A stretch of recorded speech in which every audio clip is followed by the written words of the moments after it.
Hello, FatCat72 here. Today we're going to be talking about Elder Dragon Highlander, EDH, or Commander as it's known. It's one of my favorite Commander formats, and today we're going to be going over one of my decks. The Commander is Eladamri, Lord of Leaves, and he is a summon legend. He's been errated to be an elf at this point, and as it is, this is a tribal elf deck. Now, I play this guy over someone like Azuri or even Marwyn because of this line here. Elves cannot be the target of spells or abilities. Now, that's been errated to say other elves gain Shroud, which in EDH is generally really good, and I try not to play this guy unless I really have to, because it gives the deck an added layer of protection, especially in the meta that I play in where removal is very prevalent, and this helps with a lot of that. Alright, so we're going to start with the creatures. A good chunk of any elf deck is creatures. As you can see, I'd say about half of my deck, maybe 30-something cards, not counting lands. I'd say this is about half of my deck.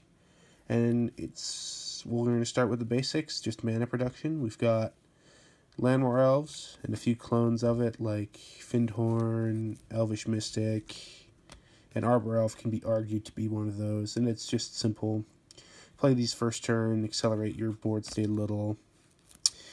Elvish Harbinger also has that ability to add mana to your mana pool, but it comes with an added tutor, which is really good. I usually will tutor up Heritage Druid or even Priest of Titania if I don't have it.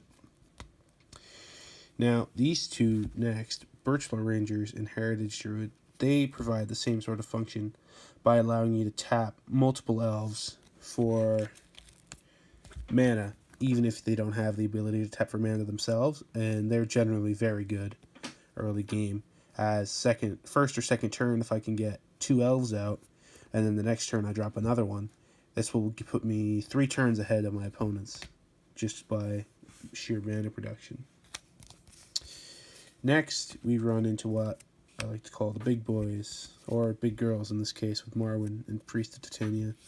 And they all, save for Marwyn, tap to add 1 mana for each elf on your side of the board, or in the case of 2 of them, Wirewood Chandler and Priest of Titania, in play. So these are very good, just straight up mana production. They act kind of like a Gaia's Cradle in their ability. And then Elvish Archdruid has the added bonus of being a lord. But sometimes I don't play this guy, say if I have a Skull Clamp out or something. Marwyn, on the other hand, does the same kind of thing, but it's equal to its power. So if I have enchantments on it or something to buff its power, it's generally very good. Or say the Immortal Sun out will increase its power, make it tap for more mana. Or it gets better with each lord I play.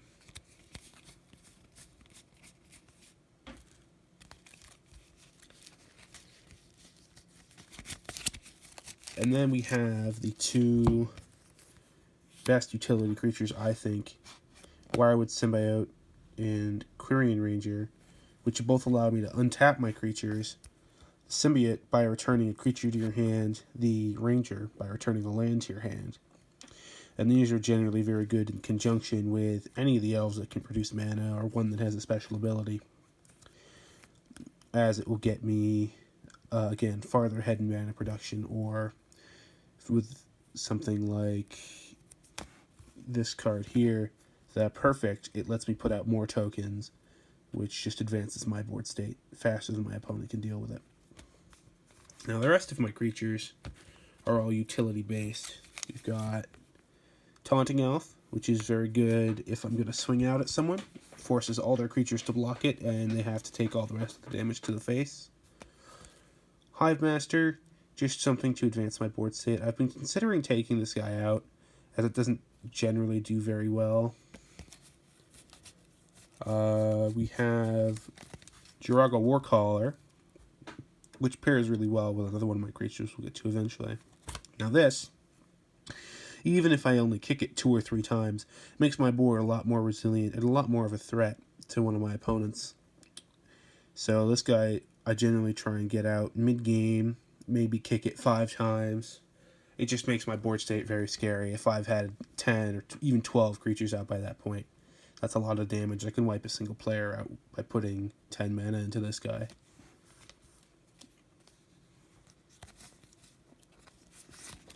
And we've got some other creatures that give us protection. This one in particular I enjoy because it stops people who are playing blue or even the random spells like darkness just from countering your creatures, and it lets your creatures hit the board more reliably. And Oak Street Innkeeper works somewhat like our commander, where it gives our tapped creatures hexproof here so they can't be targeted, and it's generally very good to play. And then if I can tap out my board with Heritage Druid before I pass turn, and that will allow me to give my creatures an additional layer of protection. Excuse me. Next up, we've got Elvish Visionary, which works very good with the Wirewood Symbiote. It allows me just to get more draws in each turn, and it's a lot of value in this creature. Even though it's 2 mana for a 1/1, drawing a card for 2 in any color is a very good ability. Similar lines, we have Beast Whisperer. Now, I really don't think they should have made this guy an elf. I picked this up at the pre-release the moment I could get my hands on it. Just because it's an elf druid, this replaced cards like Soul of the Harvest, which would draw a card each time you play a creature, but the added ability of this being an elf allows me to tap it for mana with Heritage Druid or search for it with Elvish Harbinger. And it's just a very good creature altogether. I still think it was a mistake to make it an elf here. Even a druid, I'd still play it over anything else. Next, this is something I added recently, Elvish Soul Tiller. I've been thinking about it because one of my regular players likes to play cards like Living Death a lot. And this just gives me added resilience to board wipes even, or targeted removal, as it lets me get my creatures back into my deck. And that's a big part of playing elves, is having your board wiped over and over again and having to deal with that. So I think this is a very good card, even for 5 mana. And if nothing, it's a 5/4 body, which is pretty good. Then we've got stuff. Sorry, here, just organizing my piles. We've got Nettle Sentinel. This guy combos well with Heritage Druid or Birchlore Rangers, I believe is the other one. As I can tap it for mana, play another elf, it will untap, and I can tap it again. That's pretty self-explanatory. Lysilana Huntmaster just puts that elf tokens. It's pretty good. I don't play it that much, but when I need more bodies on board, this is the way to go. Paragon is pretty good. It gives Trample, which is an important ability, although I don't play very many warriors, so it doesn't come into play that often, but it's good when I can get it out. This guy here, Skyshroud Poacher, is one of the best creatures in the deck because it will let me get anything out. It's like a toolbox creature like Captain Sisay, and I think it has the best flavor text in the game. It's okay. They're just elves. It's a slogan I tend to live by in Magic.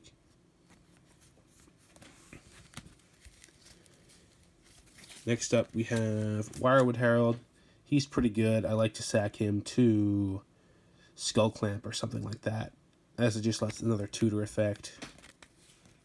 Copperhorn Scale, just nice. Untaps all your guys. Pretty self-explanatory.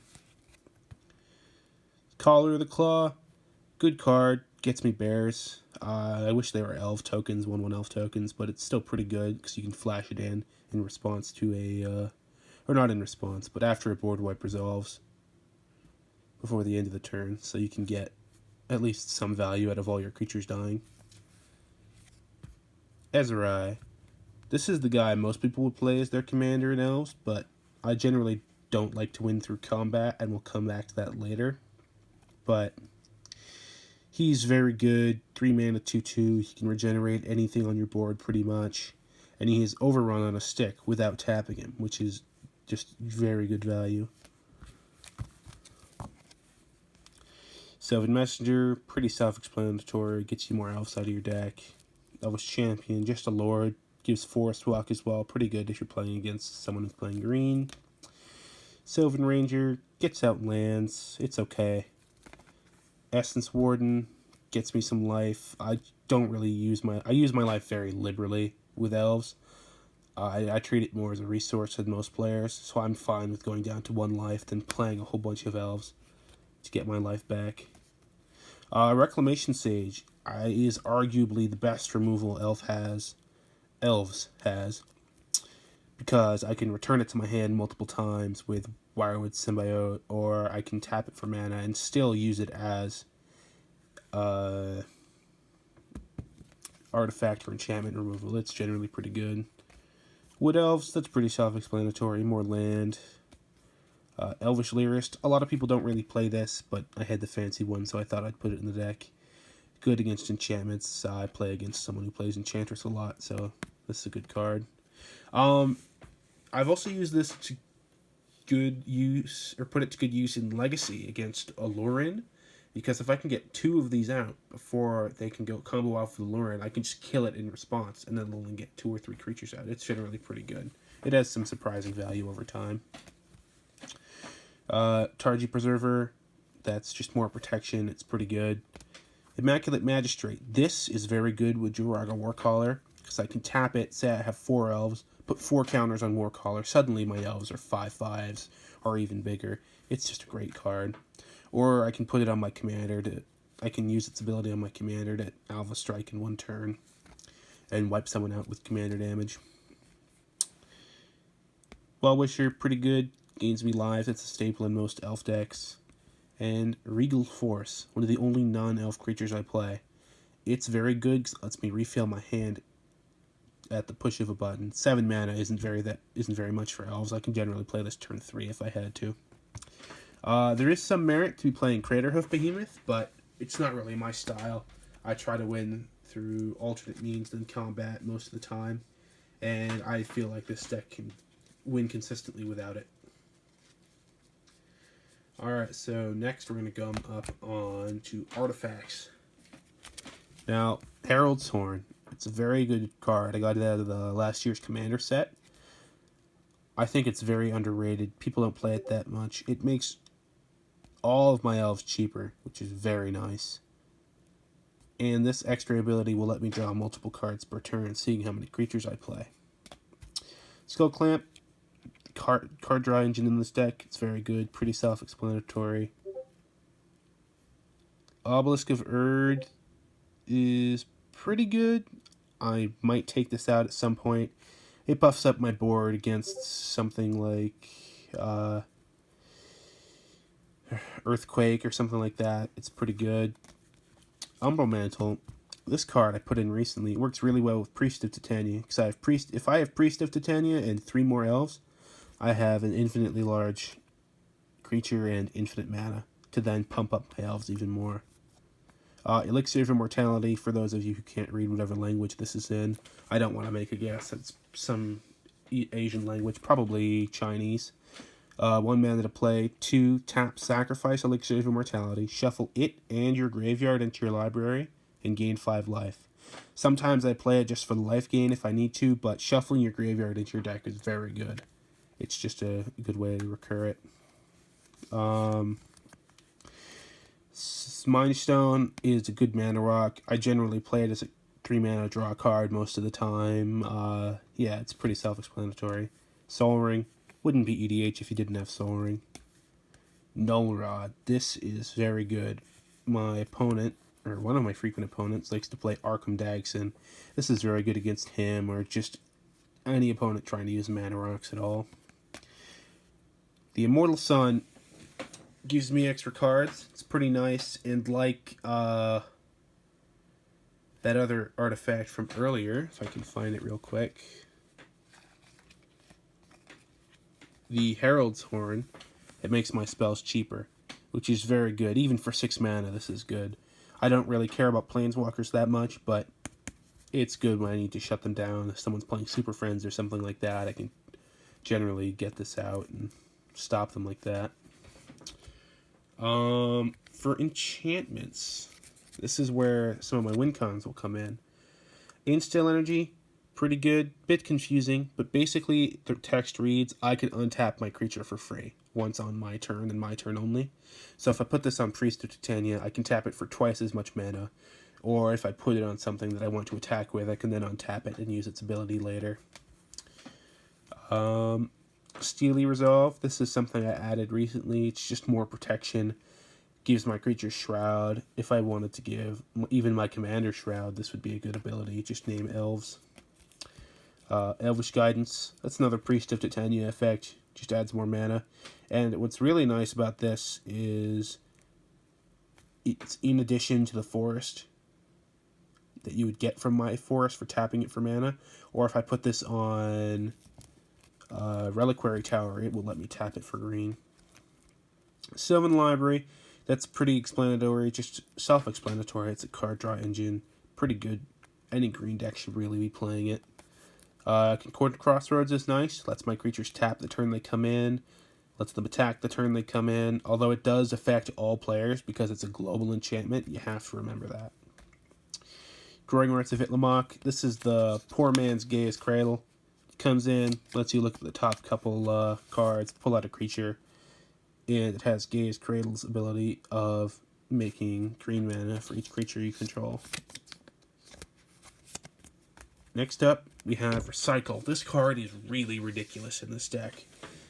Getting cards for just even playing a land is very broken. Although you do have to discard down to 2 cards, but that's not really a big deal.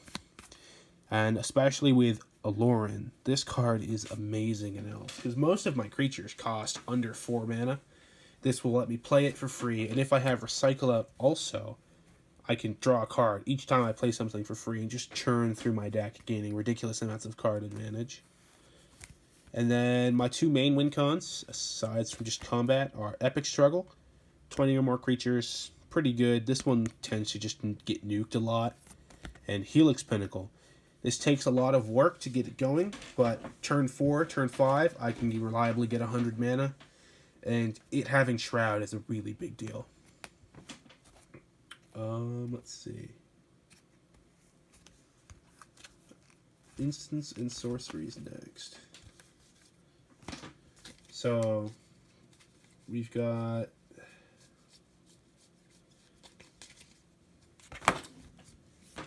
Reclaim and Salvage, which do the same thing. I think it's a direct reprint of each other, except this one's an instant, this one's a sorcery. They didn't have instants in Portal, I'm pretty sure, anyway. But it's pretty good. Lets me get back any card that I need if something gets hit with removal. They're generally both pretty good. Vitalize. This is a big one. Untaps your entire board. It's really good for 1 mana. I would think it costs 3 at least. Harmonize. This is Green's Ancestral Recall. 4 mana for 3 cards. In green, that's no big deal. Even if I just want to fill up my hand, I can tap 3 elves in a forest with Heritage Druid. That's not a big deal. 3 cards, it's pretty good. Whirlwind. This is an underrated card. People don't really play it all that often. At least I haven't seen people play it. This deck doesn't deal with flying very well, and this is the best way to get rid of it, because it doesn't target the creatures, and it will just wipe people's boards regardless. It's not just one opponent, it's every creature with flying. For removal, we have Naturalize. It's just pretty good in general. And Frozen Grip, which does the same thing, but it has Split Second. So this is very good, as it stops anyone trying to interfere with you blasting their artifacts or enchantments away. We've got Overrun and Tribal Unity for when you just want to get in there with combat damage. For Overrun is generally pretty good.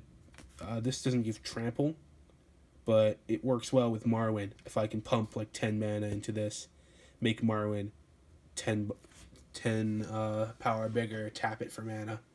It's just a good card, and the fact that it's an instant is very nice, because if I need to, I can play it on my opponent's turn just to pump up my board and make it more resilient to burn or removal.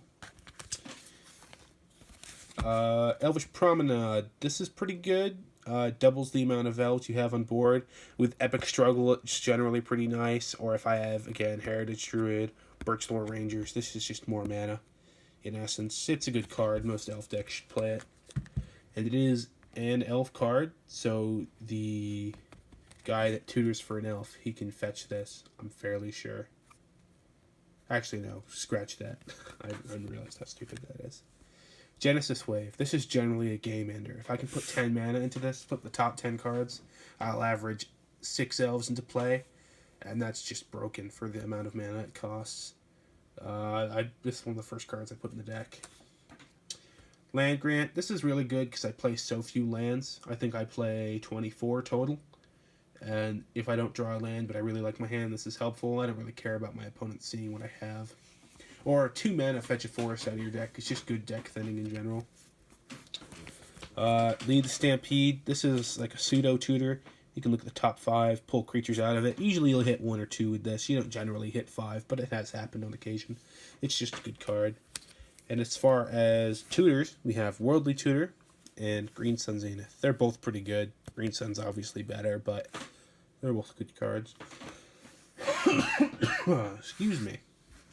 And lastly, we have land. I play 3 non-basic lands. Reliquary Tower. No maximum hand size. That's very good. Tranquil Thicket. This is just drawing an extra card always. I never play it. Wirewood Lodge. Don't really play it that often. When I do get to it, untapping an elf is very good. For 1 mana. And we have